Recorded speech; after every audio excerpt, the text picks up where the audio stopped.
중대부 학생 여러분들 안녕하십니까?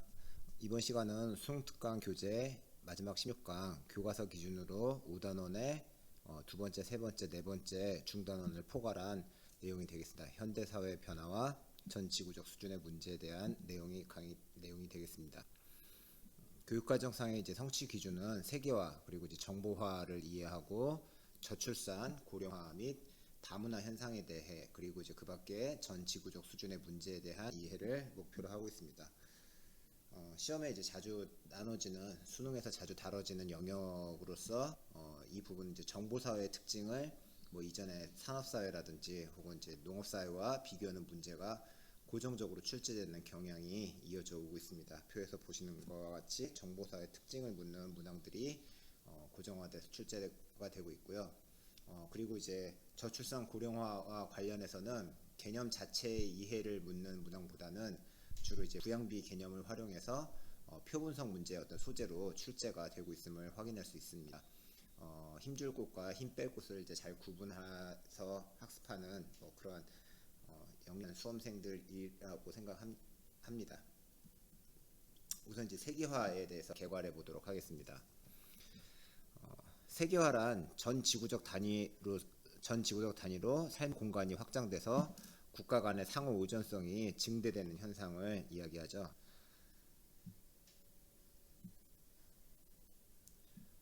우리가 생활하면서 먹고 입고 쓰는 많은 것들이 살펴보면은 우리나라에서만 생산되는 것은 손에 꼽힐 정도일 겁니다.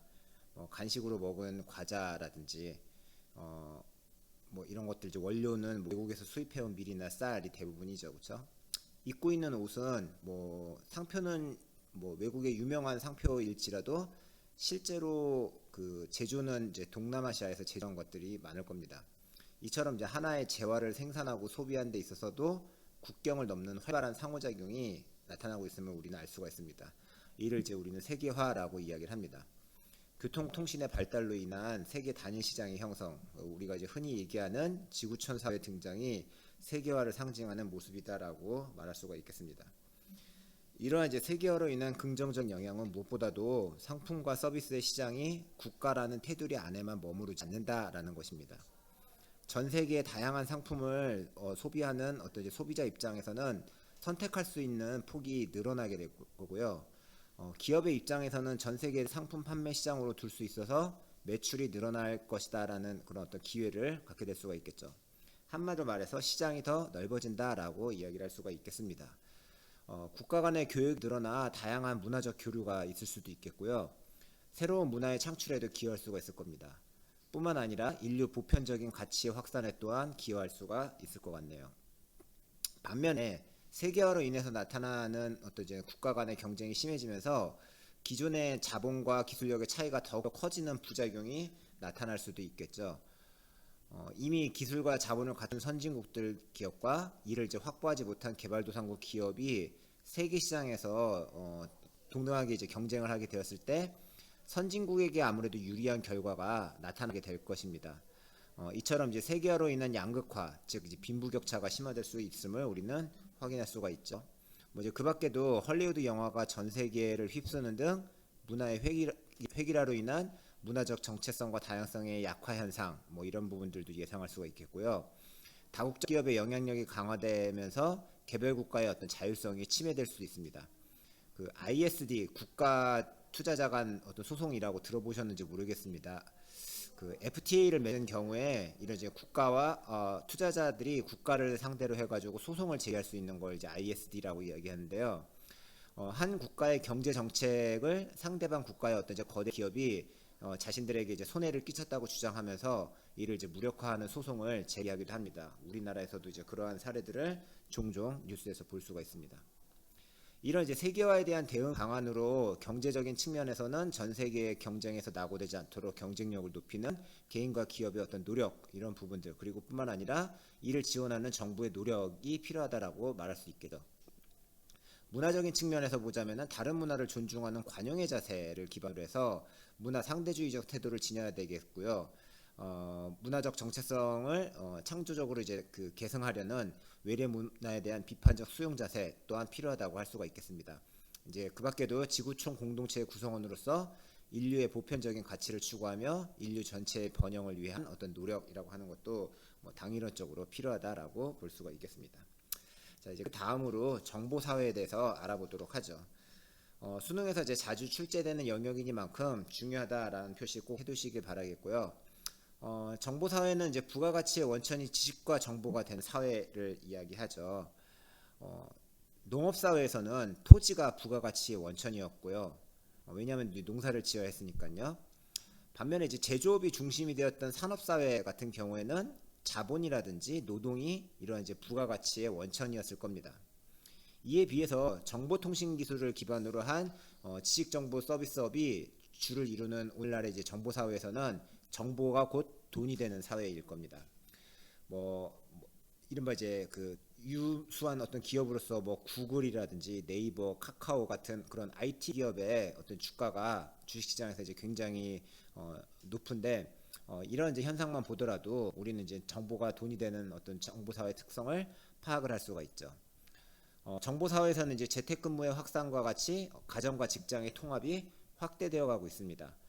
우리가 지금 이렇게 코로나19 사태에서 이를 확연하게 확인할 수가 있죠. 온라인 쇼핑, 온라인 수강과 같이 비대면 접촉이 증가하고 있고요. 인터넷을 통해서 공론장을 이제 형성해서 특정 사안에 대해서는 국민들의 의견 수렴을 보다 용이하게 할 수도 있을 겁니다.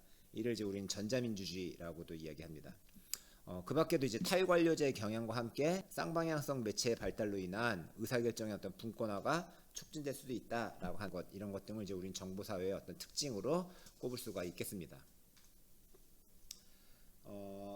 그런데 이제 이러한 이제 정보사회의 문제점은 무엇일까? 명이 있으면 암이 있기 마련이죠, 그렇죠? 정보사회의 문제점으로서는 무엇보다도 정보에 의한 빈익빈 부익부 현상, 다시 말해서 이제 정보격차라고 하는 것이 나타날 수가 있을 겁니다. 정보에 대한 접근 기회뿐만 아니라 활용 능력의 차이 이런 것 등이 사회 경제적인 차이로 이제 확대되는 현상을 우리는 정보격차라고 이야기합니다. 특히 이제 최근에는 무인 키오스크라든지 각종 이제 전자금융거래, 전자행정 서비스 이런 것 등이 활발하게 생활 속에서 이제 디지털화가 진전되다 보니까 여기 이제 적응하는 사람들은 괜찮은데 적응하지 못한 계층들, 대표적으로 이제 노인이라든지 장애인 이런 사람들이 있겠죠, 그렇죠? 이런 사람들이 이제 사회생활에 있어서 이제 단순한 어떤 불편을 넘어서서 심지어는 이제 불이익을 받게 될 수도 있죠, 그렇죠? 바로 이러한 이제 정보차 문제가 생길 수가 있겠고요. 그 밖에도 이제 개인정보의 유출과 같은 사이버상의 범죄가 늘어날 수도 있겠고, 그 인포데믹이라고도 이야기하는데 정보의 어떤 과잉 유통, 그 과정 속에서 특히 이제 잘못된 정보, 허위 정보 이런 것 등이 유통돼서 사회적 혼란이 촉발되기도 하죠. 최근에 백신과 관련해서 떠도는 이제 잘못된 정보들이 많아서 방역에 이제 문제를 초래하기도 한다는 사실을 아마 잘 들어서 알고들 있을 겁니다. 그 밖에도 이제 정보기기에 과도하게 의존하는 어떤 중독 현상이라든가 피상적인 인간관계로 인해서 어떤 인간 소외 현상 이런 것들도 우리가 이제 정보사회에서 나타나는 문제점으로 지적해 볼 수가 있겠습니다. 지금 이제 보고 계시는 거는 정보격차에 대한 정보통신부의 실태조사 자료를 보고 계시는데요. 접근성의 격차는 거의 없다고 봐도 무방하죠, 그렇죠? 반면에 이제 정보기기를 활용할 역량이라든가 실제로 이제 그러한 서비스를 활용을 하는 어떤 이제는 그 차이, 활용도에 있어서는 격차가 여전히 존재하고 있다라고 보실 수가 있겠습니다. 역량과 어떤 서비스 활용에 있어서의 정보 격차가 좀 아직도 상존하고 있고요, 잔존하고 있고요.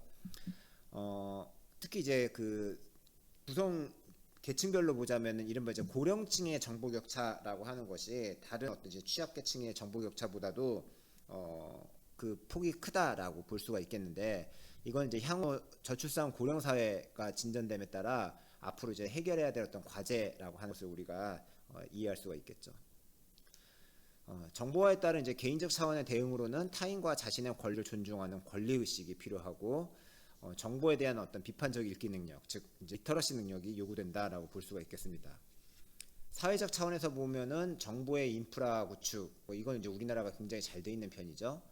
뿐만 아니라 이제 지식재산권의 보호라든지 혹은 이제 정보 취약계층에 대한 어떤 이제 지원, 유해한 정보의 차단과 표현의 자유를 조화시키기 위한 어떤 제도적 장치들 이런 것들도 필요하다라고 우리가 충분히 생각해 볼 수가 있겠습니다. 자, 다음으로 이제 저출산 고령 사회에 대해서 알아보도록 하겠습니다. 저출산 고령 사회 많이 들어본 단어일 겁니다, 그렇죠? 아이를 이제 적게 낳고 고령 말 그대로 이제 나이 많은 노인들이 늘어나는 현상이죠, 그렇죠? 아이를 적게 낳고 노인이 많은 사회는 그 사회의 사회적 안정성이라고 하는 것이 매우 낮아질 거로 우리는 충분히 예측해 볼 수가 있죠. 저출산 고령 사회의 문제는 사실 지금 당장의 문제라기보다는 향후에 한 30년 혹은 40년 뒤쯤에나 본격적으로 나타날 문제라는 점에 있어서 문제에 대한 사람들의 인식 수준이 그다지 높지 못한 경우가 많습니다. 하지만 이제 지금까지 발전해온 사회적 근간을 뿌리채 이제 뒤흔드는 파급력을 가지고 있는 어떤 문제의 심각성이라고 하는 것은 결코 해소되지 않고 점차 증가하고 있죠. 뿐만 아니라 현실로 조금씩 다가오고 있습니다. 특히 이제 시골 같은 경우에는 촌락이 이런 도시에 비해서 저출산 고령 문제가 본격적으로 나타나고 있죠. 한 시기적으로 봤을 때 10년 후의 도시의 미래가 지금 현재 어떤 이제는 농촌의 어떤 이제 문제와 연결된다라고 보기도 하는데, 아무튼 그런 이제 문제가 이제 굉장히 큰 문제입니다. 저출산 이제 고령화의 원인은 표에서 보는 바와 같이 아이를 이제 적게 낳는 상황과 수명 연장으로 인해서 노인 인구가 증가하는 고령화, 이것이 이제 동전의 앞뒷면처럼 복합적으로 나타나고 있습니다.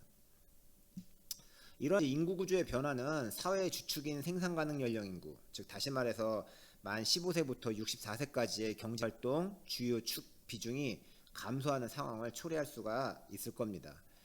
다시 말해서 그 경제활동을 통해 가지고 부를 생산할 사람은 줄어드는 데 비해 생산된 부를 소비할 사람, 즉 부양을 받는 사람들은 증가하기 때문에 이른바 이제 부양의 부담이 증가하는 문제가 나타날 수도 있죠. 이로 인해서 정부의 어떤 재정 수입은 감소하는 데 비해 지출이 증가하다 보니까 아무래도 이제 재정 건전성이 악화되는 문제가 나타나기도 합니다.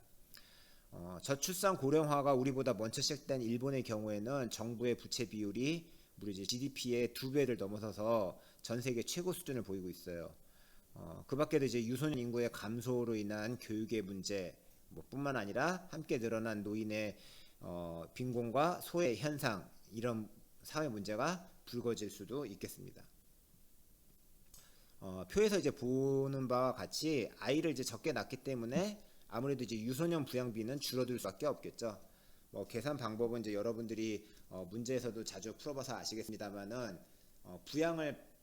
부양의 대상이 되는, 즉 부양을 받을 인구를 그들 이제 부양할 먹여 살릴 인구로 나눈 수에다가 곱하기 100 한 수치가 바로 이제 부양비라고 이야기할 수가 있겠죠. 그렇죠? 총 부양비, 유소년 부양비, 노년 부양비라고 했을 때 부양을 받을 사람들을 부양을 할 사람들로 나눈 값 곱하기 100한 값이 바로 이제 부양비가 되겠습니다. 그렇죠? 이제 그런 이제 유소년 부양비는 이제 계속해서 줄어들 겁니다. 왜냐하면은 그 유소년 인구 자체가 줄어들기 때문이죠. 그렇죠? 반면에 노년 부양비는 시간이 지남에 따라서 급격하게 증가하게 됐는데요. 이는 이제 수명 연장으로 인해서 노인 인구의 규모가 증가하는 것도 하나의 이유이겠습니다만, 저출산으로 인해서 장래에 성인으로 편입될 인구의 규모가 줄어들기 때문에 노년 부양비가 급격하게 증가하는 것으로 볼 수가 있습니다. 쉽게 얘기해서 분자는 그 수명 연장으로 인해 가지고 분자에 해당하는 노인 인구는 계속해서 커지는 데 비해 저출산으로 인해 가지고 어른이 될 사람들의 숫자가 줄어들다 보니, 즉 생산 가능 연령 인구가 줄어들다 보니 분모가 이제 줄어들므로써 이런 이제 노년 부양비가 커지는 어떤 효과가 나타나겠죠. 자, 이런 이제 저출산 고령화에 대한 대응 방안이라고 하는 것은 무엇보다도 이제 출산율을 높이기 위한 제도적 지원과 함께 고령화의 문제를 최소화하기 위한 대책들이 요구된다라고도 볼 수가 있겠습니다. 이제 여담입니다만은 이제 저출산 고령화의 문제를 사회 문제로서 보는 인식이 주됩니다만, 일부의 어떤 의견에서는 오히려 이제 저출산 고령화라고 하는 것이 여러 사회 문제를 해결할 수 있는 단초가 될 수 있다. 주택 문제라든지 과도한 어떤 이제 경쟁 교육의 문제라든지 이러한 어떤 이제 사회적 문제들이 저출산 고령화로 인해 가지고 자연스럽게 해소될 수 있을 거다라고 긍정적으로 기대하는 사람들도 있습니다. 여러분들의 생각은 어떠신지 궁금합니다. 이제 다문화 사회에 대해서 알아보도록 하겠습니다.